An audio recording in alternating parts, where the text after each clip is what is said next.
அகிலத்தின் அன்பான சொந்தங்களுக்கு இனிய வணக்கம். இன்றைய உலகின் முக்கிய செய்திகளோடு இணைந்திருக்கின்றீர்கள்.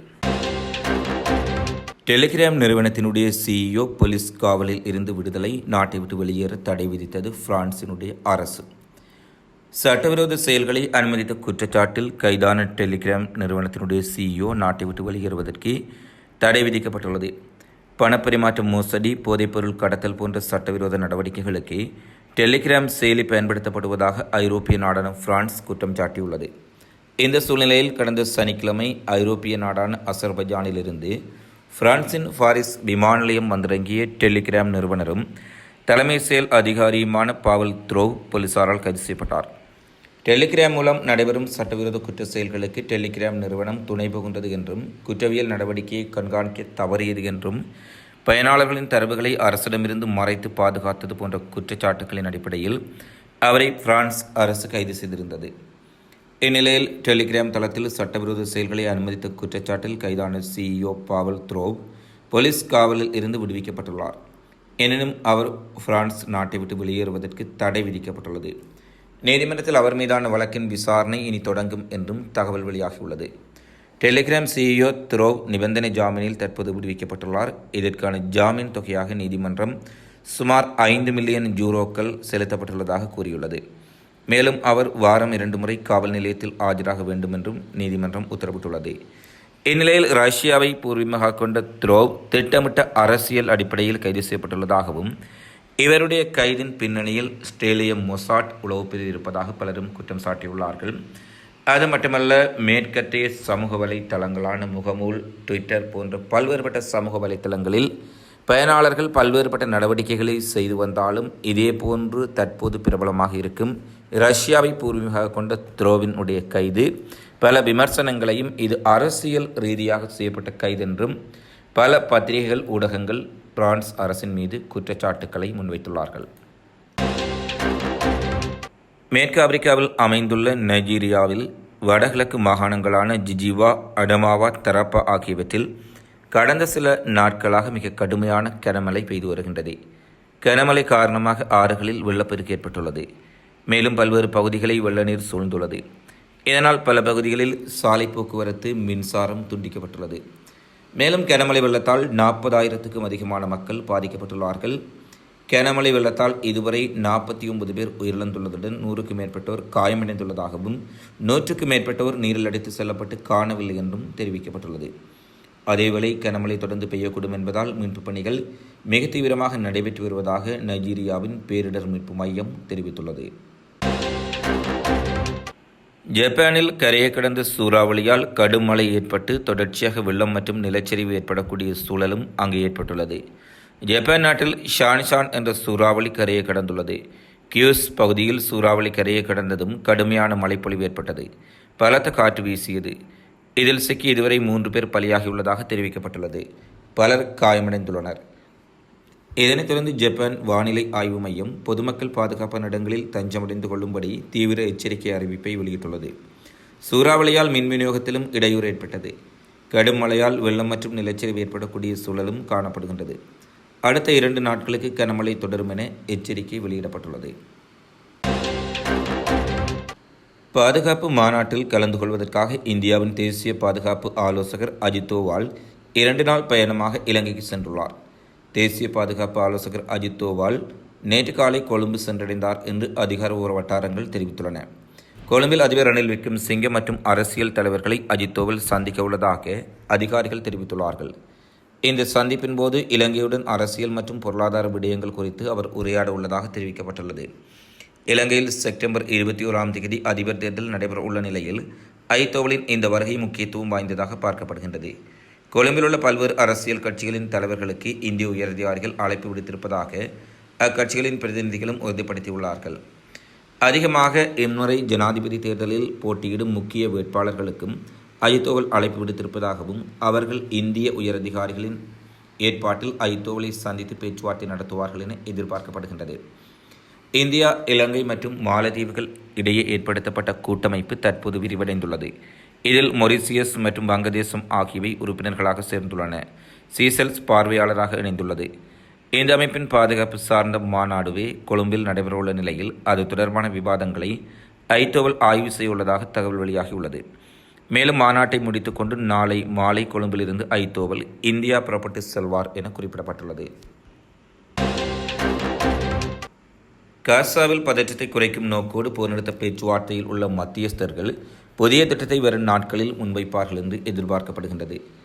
எகிப்துடனான காசாவின் எல்லையிலுள்ள பிலடெல்வி நடைபாதை மற்றும் நெட்ஷாரிம் பிரதேசங்கள் தொடர்பில் சர்வதேசத்தின் பார்வை திரும்பியுள்ள நிலையில் இந்த இடங்களை தொடர்ச்சியாக தாமே கட்டுப்பாட்டில் வைத்திருப்போம் என இஸ்ரேலிய இராணுவம் விடாப்பிடியாக இருப்பதால் பேச்சுவார்த்தையில் தளர்வு நிலை ஏற்பட்டுள்ளது.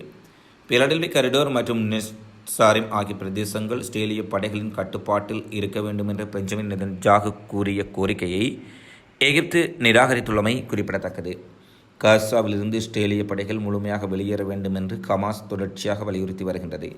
அதே நேரத்தில் நெதன்யாகு இஸ்ரேல் தாழ்வாரங்களின் கட்டுப்பாட்டை தக்க வைத்துக் கொள்ள வேண்டும் என்றும் வலியுறுத்தியுள்ளது. இந்த விடயம் மத்தியஸ்தர்களுக்கு பெரும் சிக்கலை தோற்றுவித்துள்ளது. எவ்வாறாயினும் இஸ்ரேலுக்கும் ஹமாஸுக்கும் இடையில் பெரும் இடைவெளிகள் இருப்பதால் போர் நிறுத்த ஒப்பந்தத்தை நோக்கிய குறிப்பிடத்தக்க முன்னேற்றமாக இது அர்த்தப்படுத்துமா என்பது தெளிவாக தெரியவில்லை என அதிகாரிகள் குறிப்பிட்டுள்ளார்கள். இதன்படி இஸ்ரேல் இராணுவம், மொசாட் புலனாய்வு அமைப்பு மற்றும் ஷின்பெட் பாதுகாப்பு சேவையின் அதிகாரிகளை கட்டாருக்கு போர் நிறுத்த பேச்சுவார்த்தைகளுக்கு இஸ்ரேல் அனுப்பியுள்ளது.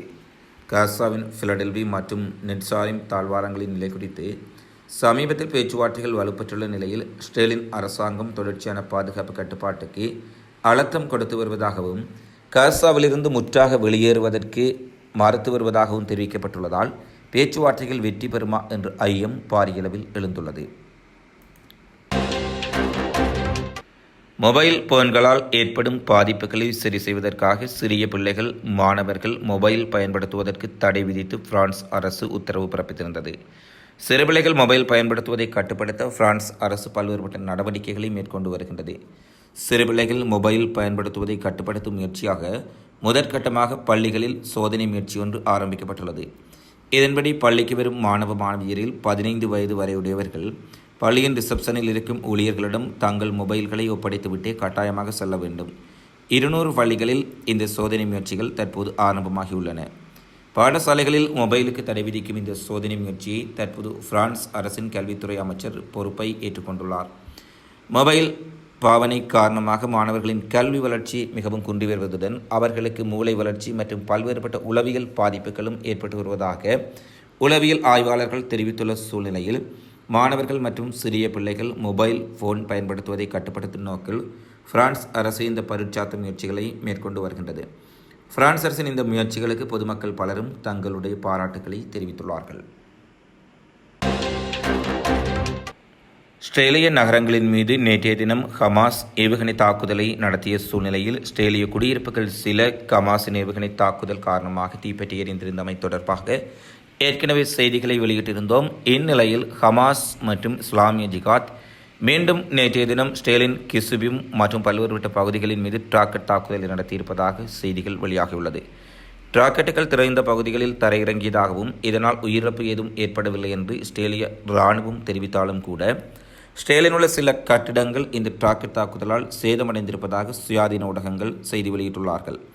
பாலஸ்தீன போராளிகள் தெற்கு காசாவில் இஸ்ரேலிய படைகளை மோட்டார்கள் மற்றும் ஆர்ட்லரி ஷெல்கள் அல்ஜாஸின் ஏவுகணைகளை கொண்டு குறிவைத்து தாக்கியதாக தெரிவிக்கப்பட்டுள்ளது. இந்நிலையில் காசாவில் கடந்த ஒரு வார காலத்தில் இஸ்ரேல் இராணுவத்துக்கு எதிராக ஹமாஸ் நடத்திய துப்பாக்கிச்சூடு, ஸ்னைப்பர் தாக்குதல், கன்னிவெடி தாக்குதல் மற்றும் ராக்கெட் தாக்குதல் போன்ற பல்வேறுபட்ட தாக்குதல்களின் காரணமாக ஒரே வாரத்தில் மட்டும் 24 இஸ்ரேல் இராணுவத்தினர் கொல்லப்பட்டதாகவும் 43 பேர் படுகாயப்படுத்தப்பட்டிருப்பதாகவும் இஸ்ரேல் இராணுவத்தின் மருத்துவமனை வட்டாரங்களை மேற்கோள் காட்டி இஸ்ரேலிய ஊடகம் ஆய்வு செய்தி வெளியிட்டுள்ளது. அது மட்டுமல்ல, கடந்த வாரத்தில் இஸ்ரேல் இராணுவத்தின் மீது ஹமாஸினுடைய தாக்குதல்களின் எண்ணிக்கை அதிகரித்திருப்பதுடன் ஹமாஸ் ஒருங்கிணைந்த போராளிகள் துல்லியமான தாக்குதல் பலவற்றை நடத்தியிருப்பதாகவும் அவர்கள் தெரிவித்துள்ளார்கள். இந்நிலையில் காசாவில் மீண்டும் ஹமாஸ், இஸ்லாமிய ஜிகாத் பலம் பெற்று வருவதாக பாலஸ்தீன ஊடகங்களும் சுயாதீன ஊடகவியலாளர்களும் கருத்துக்களை வெளியிட்டுள்ளார்கள். பாலஸ்தீனர்களுக்கு எதிராக இஸ்ரேலிய குடியேற்றவாசிகளின் தாக்குதல்கள் மற்றும் வன்முறைகளை தூண்டும் விதமாகவும் பாலஸ்தீன இனப்படுகொலையை தூண்டும் விதமாக தொடர்ச்சியாக நடந்து வரும் இஸ்ரேலிய அமைச்சர்கள் பென் கபீர் மற்றும் சிமோரிச் போன்ற அமைச்சர்களுக்கு எதிராக ஐரோப்பிய ஒன்றிய நாடுகள் பொருளாதார தடைகளை விதிக்க வேண்டும் என ஐரோப்பிய ஒன்றியத்தின் வெளியுறவுக் கொள்கை தலைவர் சுட்டிக்காட்டியுள்ளார். ஐரோப்பிய ஒன்றிய வெளியுறவுக் கொள்கை தலைவர் ஜோசப் பொரல் தொடர்ச்சியாக பாலஸ்தீன பகுதிகளில் இஸ்ரேல் குடியேற்றவாசிகள் மிக கடுமையான தாக்குதல்களையும் பாலஸ்தீன மக்களினுடைய நிலங்களையும் அவர்களுடைய வளங்களையும் சூறையாடும் நடவடிக்கைகளையும் மேற்கொண்டு வருகின்றார்கள். கடந்த சில வாரங்களுக்கு முன்னர் கூட இஸ்ரேலிய குடியேற்றவாசிகள் பாலஸ்தீன பகுதிகளுக்குள் நுழைந்து நடத்திய தாக்குதலில் 2 அப்பாவி பாலஸ்தீனர்கள் கொல்லப்பட்டிருந்தார்கள். இந்நிலையில் குடியேற்றவாசிகளை தூண்டும் விதமாக இனவாதத்தை கக்கி வரும் சிமோரிச் பென்கவிர் போன்ற அமைச்சர்களுக்கு எதிராக உடனடியாக ஐரோப்பிய ஒன்றிய நாடுகள் பொருளாதார தடையை ஏற்படுத்த முன்வர வேண்டும் என ஐரோப்பிய ஒன்றிய கவுன்சிலினுடைய தலைவர் ஜோசப் பொரல் அனைத்து நாடுகளுக்கும் கோரிக்கை விடுத்துள்ளார். இத்துடன் உலகின் இன்றைய முக்கிய செய்திகள் நிறைவடைகின்றன. தொடர்ச்சியாக உலகெங்கு நடைபெறும் செய்திகளை உடனுக்குடன் தெரிந்து கொள்ள அகிலத்தோடு இணைந்திருங்கள். இந்த காணொளி பதிவு தொடர்பிலான உங்களது மதிப்புமிக்க கருத்துக்களை தவறாமல் கொமெண்ட்ஸில் பதிவிடுங்கள் என கேட்டுக்கொண்டு மீண்டும் ஒரு காணொளியில் சந்திப்போம். நன்றி, வணக்கம்.